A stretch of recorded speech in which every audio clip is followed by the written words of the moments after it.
بص بقى واقف لها. بصي تسيبتها دي ممكن تخليه يجري وراها. سكرة سكر سكرة، ازيك؟ السلام عليكم. معكم عمرو مرسي. انا النهارده مع استاذه ايات حجازي. ازيك يا استاذه ايات؟ عامله ايه؟ ايه الاخبار؟ وكلبتها سكره. هي استاذه ايات من المتابعين القدام لينا، ودار ما بيننا نقاش كبير جدا حوالين ان كلبتها بتقابل مشاكل في المشي معاها مع الكلاب البلدي والقصه دي كلها، والكلاب البلدي بتبقى عايزه تيجي تجري عليها وهي بتهرب منهم. فده طبعا وارد يا جماعه، وارد يبقى سوء تفاهم او ان الاثنين مفيش يعني لغه تفاهم بين الاثنين، او يعني في حاجات لازم هي استاذه اياد تعملها عشان الكلب ما يجريش. غير ان طبعا ان انتشار الكلاب بالعدد ده الاعداد الكبيره مش اصح حاجه، وفي طرق رحيمه لده. ولكن انا اقترحت عليها ان طب ليه ما نتمشاش مع بعض، تمام، وناخد سكرة هانم، تمام، ونتمشى بيها ونشوف رد فعلها مع الكلاب. عشان انا عايز يعني احاول اثبت حاجه، يعني ان مش شرط كل الكلاب البلدي اللي بتهوى او بتقرب او الكلام ده يبقى الموضوع عنف، ولكن قد يكون اسباب تانية زي ان هم مش متعودين على بعض، او ان هم شايفينها تهديد عليهم في منطقتهم، او غريبه عنهم في منطقتهم، والكلام ده كله. بس فاحنا بنتمشى اهو. هي سكره جميله طبعا. هي حاجه من الحاجات اللي كانت انا شايف ان هي عامله مشكله، ان هي استاذه ايات كانت بتبقى سايباها اوف ليش على طول، يعني سايبه الكلبه تجري. فطبيعي الكلب اول ما تلاقي كلاب بلدي بتطلع تجري، فالكلاب البلدي بتجري وراها، ده اساسي. فاحنا هنجرب بالليش، تمام، ونشوف. يعني احنا هنجرب. وبرضو انا يعني انا فعلا مش عارف النتيجه ممكن تبقى ايه، لان ممكن طبعا يبقى في كلب بلدي عنده مشكله، ده عادي. انما من اللي بشوفه ومن اللي اعرفه ان في اغلب الكلاب البلدي ما عندهاش مشاكل اصلا. يعني هي مشكلتها الوحيده ازمه تفاهم بتاع، ما عندهاش مشاكل عنف بالزياده وكل الكلام ده. فاحنا بنتمشى، ولما نقابل الكلب ان شاء الله هنشوف هيحصل ايه ورد الفعل هيبقى عامل ازاي. لما تيجي داخله شارع جانبي، تمام، ادخليه يعني على الواسع شويه تبقي شايفاه، ما يبقاش في كلب على الكورنر او حاجه. ما انا بغض اه, النظر. لازم تمدي نظرك، لان ممكن حتى لو الكلب من التاني مش شرس او هي مش شرسه، ان هم يتخضوا مره واحده مع بعض دي اه تعمل مشكله. حتى في بره في الدوج بوركس والحاجات دي اه من شروط التصميم ان ما يبقاش فيه منحنيات جامده مره واحده، اه او في حاجه الكلاب مره واحده تلاقي نفسها في وش بعض. بالظبط، هي ده اللي ممكن اه، بيحصل. بس لا، ده انا كنت واقفه في الميدان كده عن مكان ما قابلت حضرتك كده، وطلعنا كده يمين. تمام. إيه، اهو بس بقى كلب على اهو، الصغيرين بقى. بس ده شكله غلبان ده. لا، ما ده يلا يا سكرة نشوف تاني كده. ده في تاني كتير قوي. ما هم بقى لما بيبقوا مجموعة دي المشكلة. بيساندوا بعض. طبعا بيبقى ما هو فيهم ده اللي واحد، بيبقى بيحصل فيهم لما واحد هم ايه. هيبقوا القطيع جاي مره واحده. اه، قطيع جاي مرة واحدة، دي المشكلة اللي أنا بخاف عليها هي. ما أنا طبعا ساعات هم بروح لو. شايلاها بصدري وماشية بيها من كتر، وبعدين بيمشوا ورايا، يعني فاهمني؟ ما هو ده طبيعي بقى، ما هي خلاص بقى. بس انا عايز احدد هل السبب ان هو هم عنف منهم فعلا، هما او ان فيهم، بيهاجموها. او هل يعني هل الهجوم ده بسبب عنف، ولا بسبب اصلا ان هي رد فعلها برضه ان هي بتحاول تجري وان حضرتك بتحاولي تمسكيها لا وتجري بيها وكده. لا، أنا ما بس تمام، يعني أنا ما بسيبهاش أوف ليش إلا تمام. لما بكون قدام البيت، لأن زي ما شفت كده تعمل التواليت بتاعها وتروح اه، طلع على البيت على طول. لا تطلعي تقعد تستنى قدام الباب لغاية لما حد يجي يفتح لها. تمام. ده برضو أليف. ده في محل يعني ده محل مطعمه، ده صح؟ اه ده اللي بتقولي عليه محل مطعمه طب كويس. عشان كده بصوا يا جماعه، هو أليف، هو لسه بس ما صحيش من النوم. ده برضو أليف، ما فيهوش مشاكل خالص، ما عندوش مشاكل معايا خالص ده. لا، ايه؟ بص هي هايبه ازاي. خايفة منه طبعا. بس هو عارف ان انا شمام. خايفة منه اه. شمام. بس هو أصلا متجنبها يعني. هاتي حضرتك أكل كده. خد يا سكر، تعالي انا كلي سكر. تعالي. امسكي.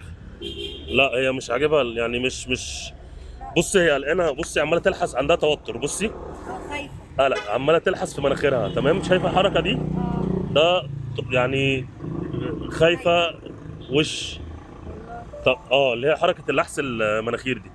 طبعا وجود كلب تاني والكلام ده كله، المفروض بقى يبقى معانا اكل اه بيشدها اكتر من كده، ده الاكل الطبيعي بتاعها. تمام. اه لازم يبقى معاكي مثلا حته فرخه، حته حاجه اه بت يعني بتخليها تتجنن عليها، بتخليها عايزاها، الكلام ده كله مش لا عادي. يعني انا كده كده باكل منه كتير. ممكن تمام. هاتي سكر، فهتحتاجي طبعا. سكر. خدي ماما.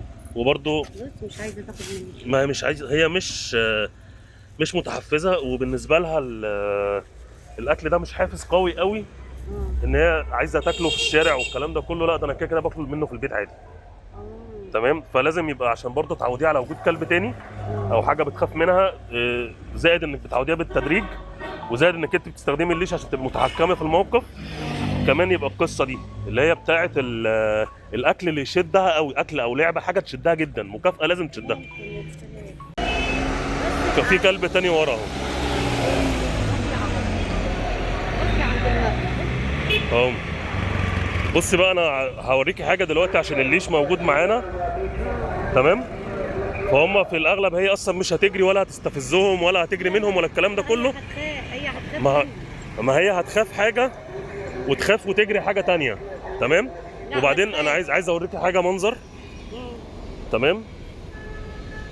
بصي اللي على وش الكلاب ده، الشده اللي هي اللي في ابتسامه كده، او زي ابتسامه او شده. تمام ماشي. اه الكلاب اصلا خايفه مننا اكتر ما احنا خايفين منها. تمام. انا هقلب الوضع دلوقتي، احنا هنتمشى وراهم. اه ماشي. تمام. انا اظن في الاغلب مشكلتك الاساسيه ان هي بتجري منهم. تمام. مشكله بسيطه ان شاء الله، هي بتجري منهم فهم بيجروا وراها. انا تمام. بخاف منهم. ما انت عشان انت بتخافي منهم، وبعد كده هي بتجري منهم وانت تشيليها زي ما قلت لي بشيلها وتجري بيها والكلام ده كله. بخاف فده عشان هي تصرف مريب عند الكلاب. ده هما يستعيني ده رجله وجعاني. ده رجله وجعاها. بصي اللي انا شايفه بقى ان الكلاب دي اصلا مش عنيفه، ولا حتى عندها عنف مع الكلاب، ولا حتى اصلا حاطه في دماغها. مش نفس الكلاب دي بتجري وراها. اه بتجري وراها ليه؟ عشان غالبا تصرفاتكم انتوا اه اللي بتخليهم يعملوا كده. في كلاب طبعا عنيفه، انا مش بقول لك، بس ده بيبقى نادر، انا بقابله نادر انا بخاف جدا. منهم فبينتقلوا. ماشي. احنا بصي متمشيين اهو، طبعا خوفك وخوفها والكلام ده بيتنقل يعني. تمام. بصي هم اصلا يعني عمالين ايه، مين الناس اللي ماشيه ورانا دي؟ تمام. عارف انا لو رحت ناحيتهم، نفس الكلاب دي يا جماعه اللي بتجري ورا سكره واستاذه ايات. تمام. ماشي. اوكي. الكلاب دي طبعا مقلقه، هي مقلقه خلاص. شوف هي بتكشف نفسها ازاي. ماشي. تمام. هي بتكشف نفسها.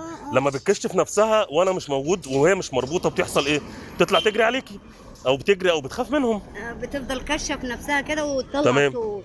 طيب كشف نفسها وتطلع طيب وانت حضرتك بتعملي ايه؟ بتشيليها بروح خايفه عليها واروح شايلها وتطلع طبعا، وتطلعي تجري وكل الكلام ده. لا مش بجري. بتمدي. بعيدة عنهم. تمام. في الاغلب انا توقعي ان حضرتك الحركات اللي بتعمليها هي اللي تمام بتخليها. هي اللي بتخليهم ممكن يبقوا يعني عايزين يجروا وراكم ويطاردوكم. انما الاربع كلاب اللي انا شفتهم حالا دول ما عندهمش عنف مع كلاب من الواضح. يعني ما تمام. خدتش مني. لان لو لا، مش قصه تخافي ولا ما تخافيش منهم، قصه نتحكم في تصرفاتنا احنا. تمام. ونحس الكلاب ان احنا مش خطر عليهم او مش مريبين او ما فيش حاجه، الموضوع هيتحل. تمام. بس انا بتكلم على مين؟ على الاربع كلاب اللي فاتوا دول، لان كل كلب حاله مستقله بذاتها. كل واحد بس اللي كلهم اللي احنا شفناهم دول طيبين. لو عدت في وسط مجموعه كلاب بتبص تلاقي الكلاب اللي مربوطه هي بتهوهو عليها. هي يعني سكره. هي ماشيه معايا. تمام. وتبص تلاقي الكلاب التانية المربوطه تهوهو عليها بالجامد. تمام. فانا اللي بقلق. طيب الكلاب اللي مربوطه عاده بيبقى في كلاب كتيره جدا لما بتبقى مربوطه بتهوهو جامد جدا. تمام. وبيبقى ليها كذا سبب، لكن في الاخر كل واحد مسؤول عن كلبه. بمعنى انت حضرتك بتسالي صاحب الكلب هل الكلب ده كويس ولا الكلب ده مش كويس مع الكلاب؟ كويس مع الكلاب كان بها، يبقى العبي معاه لو انت عايزه. تمام. مش كويس مع الكلاب، لا شكرا. بصي بقى هنا حضرتك، ده السبب الرئيسي اللي قلت لك فيه ان الكلاب بتتكتل في منطقه. وجود زباله بالمنظر ده، مش طبيعي ان يبقى في زباله في المنطقه بالمنظر ده. تمام. وبعدين كلب زي ده ممكن يتخانق مع سكره ليه؟ عشان في اكل. تمام. واكل ني كمان والكلام ده كله. وبعدين سكره كشه. تمام. فهنا احنا عندنا مشكلتين. اول حاجه ان في عدد من الكلاب عندنا بزياده، مش معمول لهم عمليات، ما راحوش ملجأ، الكلام ده كله عشان يتحدد يعني عددهم الكلام ده كله. والسبب التاني وجود زباله مش طبيعي اصلا ان المفروض يبقى فيه زباله في البتاع. طب وتاني حاجه بقى، انا الكلب ده لما انا هفضل واقف، الكلب ده مش داخل يتخانق. تمام، الكلب ده مش داخل يتخانق، ولكن يشمشم. بس اول حاجه، انت لو مش عايزاه يقرب منها، خايفه ان يبقى عنده مرض، عنده حاجه، ارمي له اكل بعيد، تمام، او قولي له بس والكلام ده كله. بس انا بفضل اكل بعيد زي ما انا بعمل دلوقتي، تمام. عشان يروح بعيد. الحاجه عشان هو بعيد، تمام. الحاجه التانيه، جرية سكره، ان سكره ما هو هيقرب جامد، سكره هتجري، مش بالراحه خالص ولا في اي حاجه. نفس الكلب ده بيجري وراها في الطبيعه، صح؟ طيب يبقى هي نفس الفكره، يبقى هو بيجري وراها لسبب ما ان هي غالبا سايبه، تمام، وان هي غالبا مش بتتحكم في رد فعلها، فبتجري بسرعه جدا، فانت ما بتبقاش عارفه هو عايز يجري يعضها ولا يجري ولا معاها. يجي يشمشمها. تمام، ولا يجي الشمشم. هتشمك. تعال خد. لا ده انت حنين خالص، تعالى. انت جميل، يا جميل، انت حنين. هم اللي بيقولوا عليك مش حنين. بص بقى، واقف لها، بصي تسيبتها دي ممكن تخليه يجري وراها. معلش خلينا نطلعها واحنا ماسكينها، تمام، وبعد كده ننزل. مش لازم من الاول كده نسبق الاحداث، ماشي؟ يلا سلام عليكم. ففي النهايه بقى حضرتك، تمام، اول حاجه ان احنا نمشي بليش كتير، ده مفيد جدا، خصوصا لحد ما نتحكم في الموضوع، وانا بفضل الكلاب تبقى ماشيه بليش.